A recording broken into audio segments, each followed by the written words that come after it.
Have you or anybody you know owned a diesel vehicle since 1893? Well, if so, you may have been missold torque, and you may be entitled to nothing. Follow me for more details. So you've all been in that situation where you've been in the pub and you're talking to your mate about your car and you say, yeah, I've got 150 horsepower, 200, whatever it is. And the man across the bar looks over and he goes, yeah, mate. He chucks his Passat key on the desk. He says, that's diesel, mate. 600 pounds-foot of torque, that.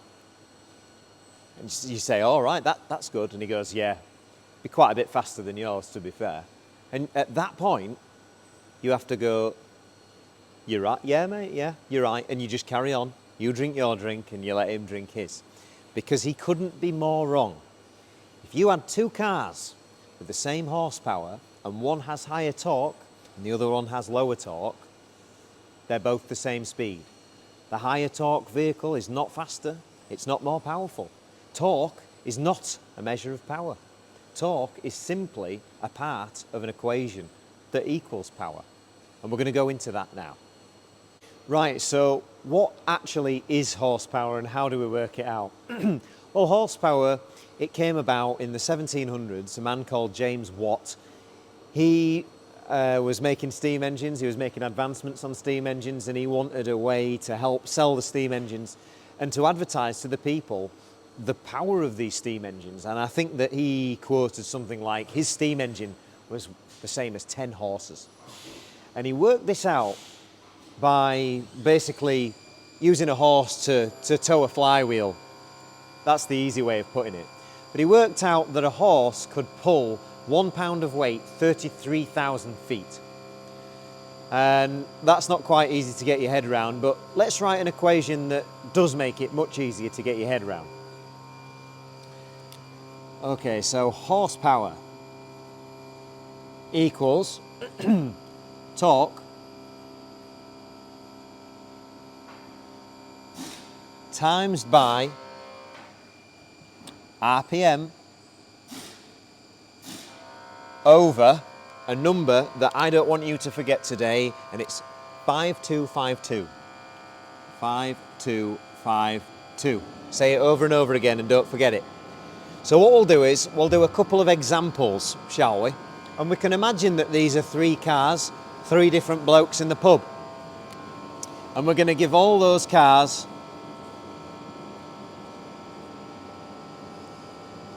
300 horsepower. And we're going to say that all the cars are the same weight.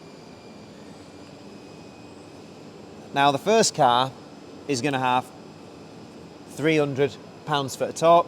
The second one is going to have 600 pounds-feet of torque, and the third one is going to have 1,200 pounds-feet of torque. This is going to be quite an unusual car. So, we know what the denominator is. It's 5252. We'll do it in a different colour because you're not going to forget it. 5252, 5252, 5252. So we need to times that 300 to get 300, basically. So we need a number that divides by this to give us 1, because we want to divide 300, we want to times 300 by 1 and get 300. Yeah? So the answer's quite straightforward on that one. It's 5252. 5252. Because if you divide that by that, what do you get? You get 1. Right, so moving on to the next one. This time, we need to get to a number that's going to make the 600 either divide in 2 or the 300 times by 2. And because of the way round we have the equation, what we actually want here is 2626. Because if you do 2626 divided by 5252, you're going to get 0.5. So 600 times 0.5, and we get the 300. And then it's just as straightforward on this last one. This one will be 1313. because that is going to give you 0.25.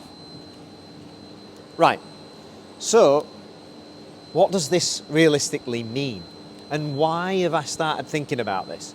Well, I started thinking about this initially because I was actually looking at some boat engines, and I was looking at different options, and some boat engines were 4 litre and some boat engines were 6 litre and some boat engines were 12 litre, and they all had, let's say, 300 horsepower, and I was trying to work out really what would be the best for my application.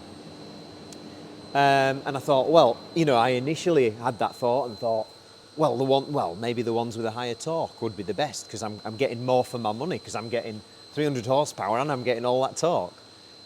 And no, that's not how it works at all. You've got to think of torque. Now, most people don't get this, but I get this. This makes it real simple for me. Let's think of torque as potatoes, right? So let's imagine that we've got this example, and it's 1,200 pounds-feet of torque, right? We're going to have to simplify this. So let's say that this 1,200 pounds-feet of torque is a big potato. It's 1,200 pounds-feet, yeah? And then up here, we're going to have some smaller potatoes. We're going to have 4 times more, yeah? So we're going to have some smaller potatoes, and they're all 300 each. Now, the total amount of potato that we have here is exactly the same here and here. Just because that number is higher, that doesn't mean we have more, because you've got to think that this is happening in a split time frame. Let's say in a revolution per minute. Let's say that that's happening in a split time frame. So you're going to have the 4 in place of 1. And that's why you know, a Honda Civic Type R, for example, is still a fast car with a super low torque number because it's making so many of those torques at that high RPM. Is that starting to make sense now? So, let's do a real life example, because this is an example that I felt when I was younger. So, when I was younger, I had Mark IV Golfs, you know, the 1.9 PDs and the 1.8 turbos. Now let me write down some figures for you. So a Mark IV Golf, so we could have 2 versions, say. You could have a 1.8 turbo and you could have the 1.9 PD, right? And you could buy both of those cars in 150 horsepower, right? So 150 horsepower, 150 horsepower. Now, the 1.8 turbo had 155 pounds-feet of torque. 155 pounds-feet. The 150 PD had, I think from memory, you can double check this, 255, I think, 255. So 255 pounds-feet. Now, if you have a look at the manufacturer's figures, 0 to 60, for these 2 vehicles, you'll be surprised. So the 1.8 turbo is 8.2 seconds, 0 to 60. The 1.9 PD, 8.3 seconds, 0 to 60, right? So instantly, the bloke down the pub that's just been saying, yeah mate, we've both got the same horsepower, but I've got more torque. All right, mate, well, why is your car slower? The simple answer is, both the cars are exactly the same power. They're both the same horsepower.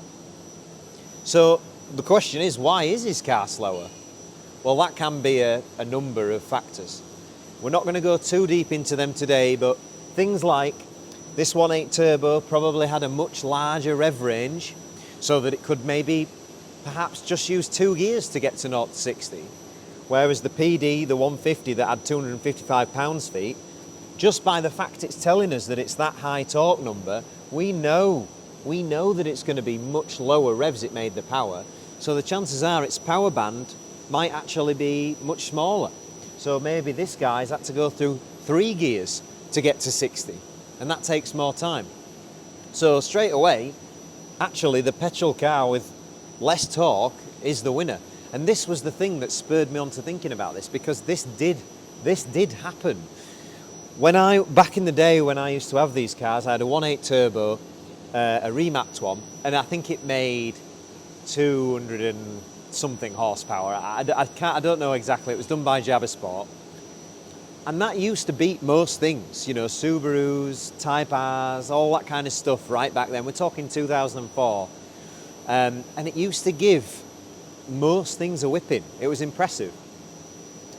And then I got a 1.9 PD. The 1.9 PD I got was actually a 115 horsepower one, and I think the torque on the 115s are very similar, if not perhaps more. And it felt amazing when I went out for a drive, and the power, the pull, amazing. But whenever I used to get asked, you know, someone had raced me, my friends had raced me, or anybody had raced me, I'd always lose. And I'm thinking, hang on, this car, it feels really powerful, but I'm losing all the time. And I've got this huge torque number that everybody brags about. Well, the fact of the matter is, torque can often be misconceived for power. And the way that torque is delivered can also be a common misconception. So let's have a look at the dyno, and I'll show you that now. I'll show you something a little bit more about that. And then, after that, we'll talk about why we would choose an engine like this, or this, which you may or may not already know. So let's have a look at this dyno graph. Right, so conveniently, I have the dyno results right behind me here for a Golf PD engine, believe it or not. This was actually a 115 that was remapped, and the 115s mapped feel the most torquey, if that's even a thing, which we know isn't. And I'll show you why people have this misconception, and that, it feels powerful, it feels torquey, and I'll show you why. So if you look at this dyno graph here, on the dotted line here is the engine torque, and the smoother line below it is the engine power. Now, the party piece of those Golf PD engines that we're just using as an example today is the low down ability to pull, and that sensation that people say is torque, right? Well, yes, it actually is. There is some truth in that. The torque figure has to be very, very, very high for you to feel any pull low down in the rev range, because it's power that you feel, not torque. So to make any power low down, we have to make a lot of torque, because it's only been multiplied by a small number of revs. So as you can see here, the bottom line going up in power increasing, and this is one of the reasons why it feels powerful. So in your Golf, you're trundling along in this rev range here where the line is, and we're making about 28 horsepower, look. 28, and that's pretty pathetic. We've put our foot down, we've slammed it down to the ground, and then by 1400 revs here, the torque's starting to increase, and you'll feel that sudden shift, you'll feel that power starting to come in, and then all of a sudden, the turbo takes off and everything goes together at once. Boost, fuel, you name it, it's all going into that engine. And suddenly, the torque shoots up. The cylinder pressure in the engine has gone silly, mega high, and it's created super high torque, and that is increasing horsepower like you wouldn't believe at those low revs.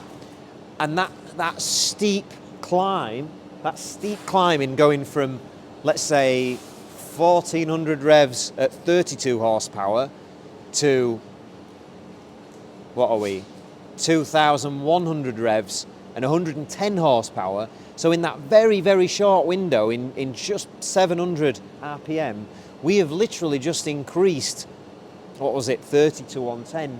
We've just literally increased 80 horsepower. You've shot up 80 horsepower like that in a 600 RPM window. And that, I think, is what people often misconceive as a torquey engine. It's change. It's going from one thing to another, that surge, because that's what our bodies can feel, that acceleration. We can't feel speed. We can only feel the increase. So that is what I think people confuse with torque. But then I often say to them, okay, you've got a lot of torque, but a two-stroke motocross bike, you get on a CR500 Honda, and when that thing hits its power band at those high revs, it's going to try and rip your arms off. Now, nobody ever says, oh yeah, that thing's making mega torque. They never say, oh, my two-stroke, yeah, mega torque, mate. No, they don't equate it, but it's the same thing. It's that sudden change in power, and it's a lot smaller torque number, but it's happening a lot more often. So collectively, it is a lot more torque. So yes, very, very interesting. I think we've been missold all these years, these torque figures. So right, let's now talk about why you would choose an engine with a high torque number over an engine with a low torque number. Let's go back over to the board. Okay, so we'll use these three examples again because it keeps things easy to comprehend. So let's just say that this engine was a 3 litre, this engine was a 6 litre, and that this engine here was a 12 litre, because it goes up in relation to the torque. There is actually no mathematical equation as to why I've chosen those, but bear with me here. So this is going to come as a bit of a shock. So if you have a 40-ton truck, big HGV. Big HGVs generally have around 400 horsepower, 4 to 500, but let's say that the HGV had 300 horsepower because we're using it as an example. It wasn't that long ago since trucks had 300 horsepower. Now, you would think that this engine here with the more torque is going to be able to move that 40-ton load, you know, way easier than this. No, that isn't the case. It may be able to, from an idle speed, from like an idle position, get up its rev range quicker because of its more torque, but it certainly won't be able to move the load any faster. So if you get this 3 litre engine on its power peak at 5,252 in the right gear, it's going to pull that 40-ton load up the hill just as quickly as this will at its power peak. There's going to be no difference. And that's mind-boggling, isn't it? So you imagine a BMW M3 engine sat in the engine bay of a truck, and you've managed to get the gear ratio right so that you're using them both on the power band, and both trucks are next to each other. That M3 is wah, screaming its head off at whatever RPM, and they're both going to be moving at the same speed. Now, within that lies the issue. Often with a HGV, a big truck, if you are moving 40 tons and you're moving 40 tons up a hill, let's say that that hill goes on for 10 minutes straight and that you're on such a gradient that it literally keeps that engine bang on its power making position. It keeps it at that RPM at 1,200 pounds-feet, and it keeps it there for 10 minutes straight, just chugging away, getting that load up there. Now, can you imagine the same 10 minutes of the BMW M3 engine, for example, screaming its head off at 5,252? It's not going to last very long, is it? I mean, in the car, it's probably not going to last, well, we're not going to go into how long BMW engines last here. That's not what this video is about. But it's not going to last very long, and that's why they don't design engines in that way. Because if you have a great big 12-litre truck engine, it's moving much, much slower, so the resistance, the spinning resistance, wind resistance inside the engine, the bearing wear, all that kind of thing is going much, much more slowly and much more gently, and it's all much more controlled. And that also gives you the opportunity to have better efficiency because of less frictional forces and other things that are going on in there. There are other factors to this as well, but use that as an example. So, all right, let's take another example. So that's why we know a big engine's better than a small engine, because it can go slower and do the same amount of work. Let's use another example. So let's say, all right, well, why don't manufacturers then Why don't manufacturers make the 3-litre engine make 1200 newton meters, 1200 pounds-feet of torque at 1300 RPM? Because surely that'd make sense, wouldn't it? You know, make the engine more compact, have that huge torque, efficient because it's only a small engine, it's not having to spin as much metal. Big problem there. And the big problem is, in the smaller engine, your pistons are much, much smaller, and your throw on the rod and the rotation on the crankshaft, the stroke, is also much smaller. So to create the same amount of torque as a larger engine that has a lot more stroke, if we use an example of 2 ratchets. So if we imagine that this is your big engine and this is your little engine, if we're wanting to put the same amount of torque at the crankshaft at the actual turning position, we don't have to push on this long lever very hard at all. You know, if we want to make, I don't know, 10 pounds-feet, push on that quite gently, it's quite easy. So there's not much strain going up, down the connecting rod, on the bearings, not much strain at the crankshaft. Well, at the crankshaft it's the same. So then, the smaller one, if we want to make that same, whatever it is, 10 pounds-feet, we're going to have to push much harder because it's a much shorter lever. So crankshaft throw is obviously much smaller in the smaller engine. It's going to have to push down much harder. So the pressure on the top of the piston is going to have to be way, way higher. The pressure on the rod, the connecting rod's going to be way higher, trying to bend that connecting rod. The bearing on the end of the connecting rod, the little end bearing, big strain. And that's before we've even mentioned the cylinder head and the cylinder head gasket. Can you imagine the cylinder pressures? So that's something to think about. So then, what does this really mean? Well, if there's 2 blokes in a pub, 2 engines, they're both 3-litre engines, one's making 300 horsepower, the other's making 300 horsepower, but one's making 300 pounds-foot of torque, and the other one, to make its 300 horsepower, has to do 600 pounds-feet of torque. This man's the loser, in reality. If these engines are built equally, if they're fairly similar internally, if they've got similar bore and stroke, you know, let's say that they are the 2 same engines. Both those men have got OM606 engines, both those men have got M57, they're both the same engines. And one's doing this amount of torque and one's doing that, but they're both making the same horsepower. Whose engine's wearing out faster? I mean, yes, the one with less torque is going to be spinning a bit faster, admittedly, but the amount of extra strain and pressure on the connecting rods, the pistons, the cylinder head gaskets, the head bolts, to create that pressure to make that massive torque. And that leads us back to the Golf thing. I could never understand all those years ago why my 1.8 turbo was fast, reliable, never gave me any bother after I remapped it. Whereas the 1.9 PD, it felt fast. I wasn't winning as many races as I expected. And sometimes I'd put my foot down, the clutch would slip, and other times it'd blow the coolant out. You'd have a look at the inside of a 1.8 turbo engine and the inside of a 1.9 PD, they're not that different. But that PD was making high torque, making its power at much lower revs and putting so much more strain on the engine. So why did they put the 1.9 PD in the Golf? Well, a few reasons. One is it did manage to handle the power in standard form, but at the lower revs and the lower torque levels, it was extremely fuel efficient. So kept away from its high power band, it was actually quite impressive. But again, we don't want to go too deep into this.